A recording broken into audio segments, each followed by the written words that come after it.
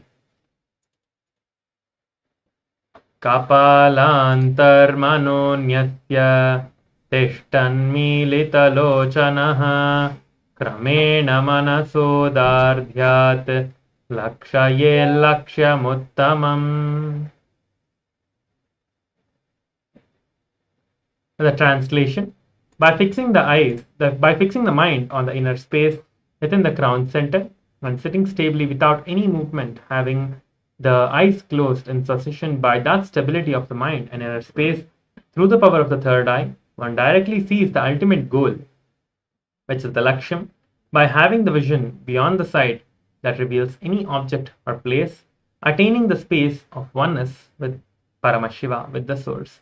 This is the beautiful translation for the power of the third eye, for all the powers of the third eye. Let us now enter into the power manifestation itself.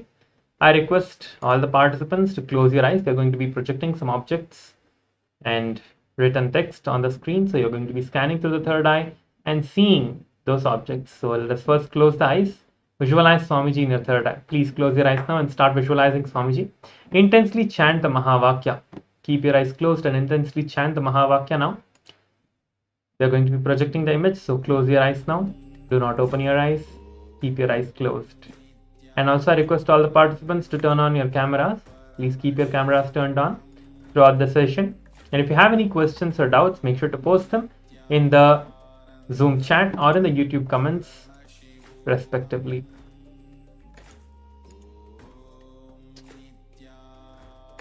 The image is being projected now. Please go ahead, scan through the third eye. Just request Swamiji to show you whatever is being projected, and let us now manifest this power. Please continue.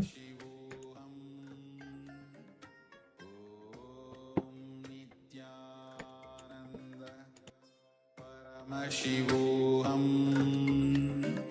Om Nityananda Paramashivoham Om Nityananda Paramashivoham Om Nityananda Paramashivoham Nityananda Paramashivoham Om Nityananda Paramashivoham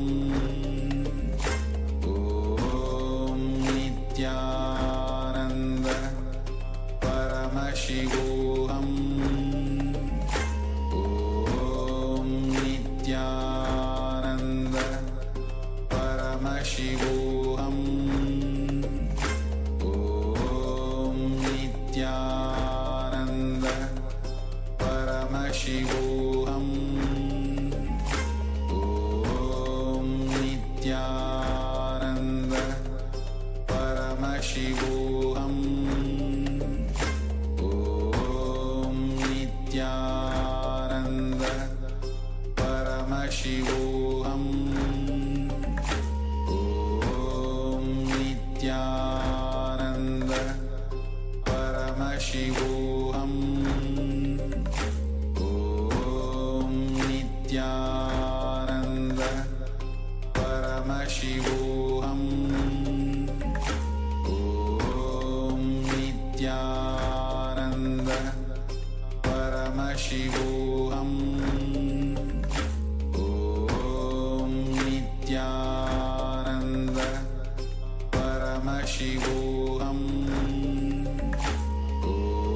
Om Nityananda Paramashivoham Om Nityananda Paramashivoham Om Nityananda Paramashivoham Om Nityananda Paramashivoham